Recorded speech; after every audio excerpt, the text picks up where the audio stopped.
Agora, de fato, na verdade, as afirmações do representante da APASB é o mesmo que há 15 dias atrás estava cortando uma árvore sozinho, sem ordem de ninguém, na Monte Castelo, e colocou abaixo, na frente da casa do dentista Gilberto Batalha.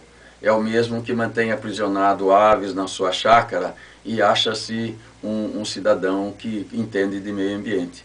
É uma coisa que nós já sabemos, é sempre a mesma tecla, ele sempre fala a mesma coisa, ele tem uma imensa dificuldade por não ser consultado, porque ele morou no sítio e usava botina, ele entende que, acha que é um especialista em meio ambiente. Nós conhecemos a figura e, de qualquer forma, temos que respeitá-lo nas suas limitações.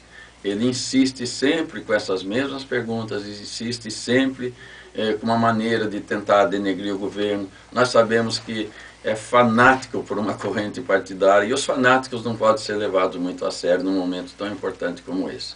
Na verdade, isso é conhecido para o pessoal que trabalha na prefeitura nessa área de assistência menor, a criança fragilizada, as famílias que estão em situação de risco, é chamado como OCA, é o Orçamento da Criança e do Adolescente.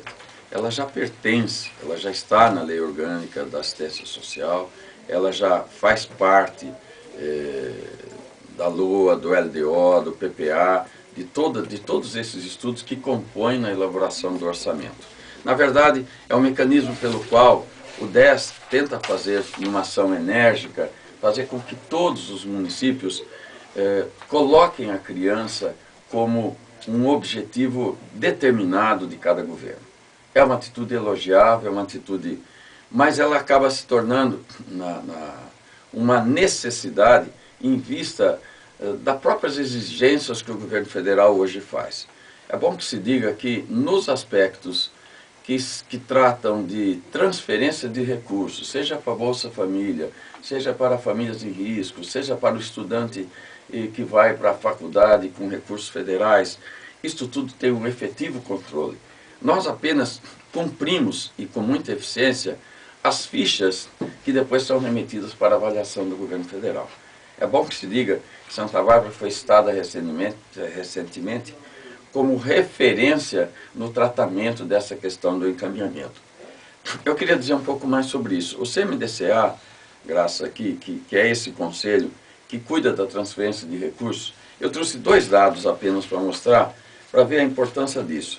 Os repasses que fizemos em 2007 atingiram para o Sinca 3, que é uma entidade que estamos construindo lá no Vista Alegre, um repasse de R$231 mil, que vai ser uma escola suplementar que vai atuar no auxílio das crianças que estão em situação de risco. Para 2008, os repasses atingiram R$628 mil, que atingiram a Casa da Criança, a APAE, a SOS, a Creche João Paulo e a Amoban. Se você verificar, todas essas entidades cuidam de crianças. Então, dá para responder com serenidade que Santa Bárbara, mais uma vez nesse aspecto do atendimento, do objetivo do Instituto DES e do atendimento à criança e ao adolescente em risco, nós tratamos com muito cuidado. Olha, eu acho que, sem dúvida nenhuma, essa questão ela é muito séria e ela precisa ser tratada com o devido cuidado. Nós temos na cidade uma tradição de tanto tempo. Santa Bárbara do Oeste tinha 4 usinas de açúcar. Santa Bárbara tinha a usina Silos, a usina Santa Bárbara, a usina Furlan e a usina Azanha. E ela acabou transformando-se ao longo do tempo quase numa monocultura. Eu sou de um tempo, de uma idade, em que muita coisa se produzia na cidade. Plantava-se algodão, plantava-se muita fruta, plantava-se amendoim. Santa Bárbara trouxe, inclusive, desde dos áureos tempos, lá, quando os primeiros arados americanos chegaram no nosso município, Santa Bárbara teve durante muitos anos a maior fábrica de implementos agrícolas do Brasil, que era a José J. Sanz, a empresa que fabricava arados, semeadeiras e todas essas coisas. Ela acabou transformando-se numa área muito intensa na questão da cana. E terrenos não adequados, onde hoje se planta cana, mas não dá para fazer a colheita com equipamentos que, além de caros, não atuam em área de muito declive, obrigam a exigência de que o corte da cana e antes do corte haja queimada. Isso é algo que já vem sendo regulado por lei estadual e vai ser alcançado por lei federal, existindo inclusive iniciativas de grandes empreendedores, de grandes usinas, inclusive o Grupo Cosan, que estabelece uma meta de acabar com esse tipo de coisa. Mas é verdade que quem vive na cidade reclama muito. Eu me lembro que quando fechou a usina Santa Bárbara, ela fechou e disse: não aguento mais pagar multa da CETESB. Quantas vezes eu intercedi, quantas vezes eu pedi à CETESB que fosse mais tolerante, porque nós estávamos em vias de perder uma empresa que até hoje as pessoas cobram. Perdemos a usina Santa Bárbara, mas isso aconteceu pelas sucessivas multas e pelas reclamações constantes da população no tocante à queimada. Hoje a cidade tem uma usina só e gradativamente esse problema foi diminuindo, mas ainda incomoda e há ainda uma situação de gente que está contra e gente que está a favor. Eu pude ouvir, por exemplo, da Rádio Brasil, que o candidato Largueza é a favor de acabar com a queimada. E eu ouvi o candidato opositor a prefeito dizendo que isso tem que ir devagar, porque tem muita gente plantando cana e temos que respeitar os pequenos produtores. Então, no mesmo grupo partidário, há uma dificuldade de se decidir o que é melhor. Essa é uma questão que sempre vai ter que ser tratada com muito cuidado e muito critério, e gradativamente eu acredito que a tentativa de colocarmos novas culturas no âmbito do município, no sentido de que possamos conviver com essas novas culturas, sem que isso venha afetar de maneira drástica o pequeno agricultor, que tem terras que são herança de seus avós e que ele vem perdendo uma fatia a cada temporada, a cada tempo, tendo que vender sempre para os mesmos, que são os grandes usineiros e os aglomerados de grande poder econômico.